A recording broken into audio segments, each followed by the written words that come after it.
हज़रत सैयदना अबू बकर सिद्दीक ने देखा कि सैयदना अली मुर्तज़ा रज़ी अल्लाह ताला अन्हु इमाम हसन के साथ गली में गुजर रहे हैं। गौर से अबू बकर सिद्दीक इमाम हसन की ज़ियारत करने लगे और फिर कहने लगे, अली एक बात करूं, नाराज तो नहीं हो जाएंगे? हज़रत मौला अली का भी तजस्सुस बढ़ गया। कहने लगे, अब आपको करनी पड़ेगी, मैं नहीं नाराज होता, पर करें क्या बात है? तो फरमाने लगे, अली हसन का चेहरा तेरे साथ तो बिल्कुल भी नहीं मिलता।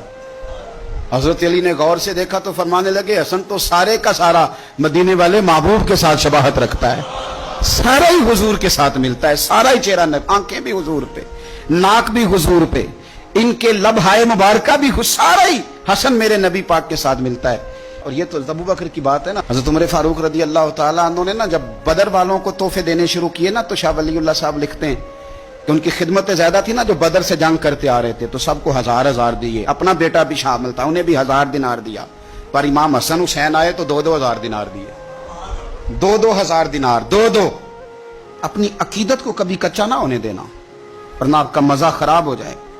2-2 हजार दिनार। हज़रत अब्दुल्लाह इब्न उमर ने घर जाके अम्मा को शिकायत की कि अम्मा, मैं तो नबी पाक के जमाने में जिहाद करता था और हसन हुसैन तो बच्चे थे, मदीना शरीफ की गलियों में खेला करते थे, पर मेरे अब्बा जी मुझे सिंगल देते हैं, उन्हें डबल देते हैं। अम्मा कहने लगी, पुत्र अगर तेरे अब्बा का मूड ठीक हुआ तो बात करूंगी, वरना मुझसे ना उम्मीद रखना कि उमर से बात करूं। शाम को सैयदना फारूक आजम रज़ी अल्लाह ताला अन्हु तशरीफ लाए, तो आपकी अहलिया ने ना मूड अच्छा देखा तो जनाबे उमर फारूक रज़ी अल्लाह ताला अन्हु की खिदमत में कहने लगे, छोटी सी बात करनी थी। बच्चों को प्यार होता है, वो मोहब्बत के साथ कुछ बातें कर देते हैं। आपका शहजादा कहता है कि आप हसन हुसैन को डबल देते हैं और मुझे सिंगल देते हैं। जनाब फारूक आजम उसी वक्त फरमाने लगे, बुलाओ अब्दुल्ला को, बुलाओ। हुजूर वो तो उन्होंने वैसे ही बात की थी, फरमाया कुछ नहीं कहता, बुलाओ तो सही ना। बुलाया, जनाब अब्दुल्ला इब्न उमर आ गए।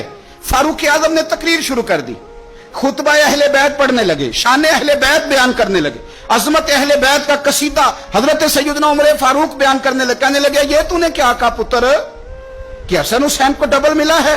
फरमाया, तेरी खाला का नाम भी ज़ैनब है, तेरी खाला का नाम भी उम्मे कुलसूम और रुकैया है। बता, क्या तेरी माँ का नाम भी फातिमा ज़हरा है?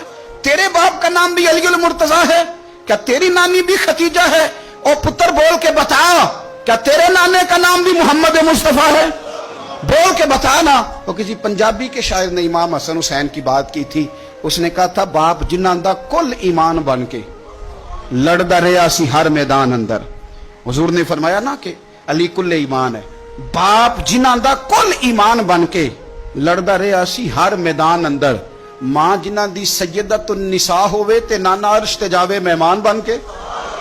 फरमाने लगे कि क्या तेरे नाना का नाम भी मुस्तफा है? फरमाने लगे, पुत्र सुन, उनके साथ कभी मुकाबला ना करना, तुम्हें मैंने खिदमत देख के दिया है और उन्हें मैंने निस्बत देख के दिया है, उन्हें निस्बत देख। ये बात ना चलते चलते मौला अली तक पहुंच गई। हजरत अली बड़े राजी हुए कि उमर ने ये बात की, बड़े राजी हुए। कहने लगे, ऐसे तो नहीं ना मेरे नबी ने फरमाया था कि उमर जन्नतियों का चिराग है, उमर जन्नतियों का चिराग, ऐसे तो नहीं कहा था। अब ये बात हजरत उमर तक पहुंच गई तो हजरत उमर मौला अली से मिलने आगे। कहने लगे, आपने कहा है कि मैं जन्नतियों का चिराग हूं? तो हजरत अली मुर्तज़ा कहने लगे, मैंने कहा नहीं, मैंने हुजूर से सुन के कहा है। तो हजरत उमर फारूक कहने लगे, फिर जरा ना अपनी गारंटी के साथ मुझे ये लिख के दे दें, यानी अपनी गारंटी के साथ, आप गारंटी के साथ लिख के दे दें। तो हजरत अली मुर्तज़ा ने लिख के दिया। कहने लगे, मैं गवाही देता हूं, गारंटी देता हूं कि मेरे नबी ने फरमाया कि उमर अहले जन्नत का चिराग। तो उस नबी पाक की औलाद से प्यार करें, इनका प्यार अपने दिल के अंदर रखें, इनके साथ खास उल्फ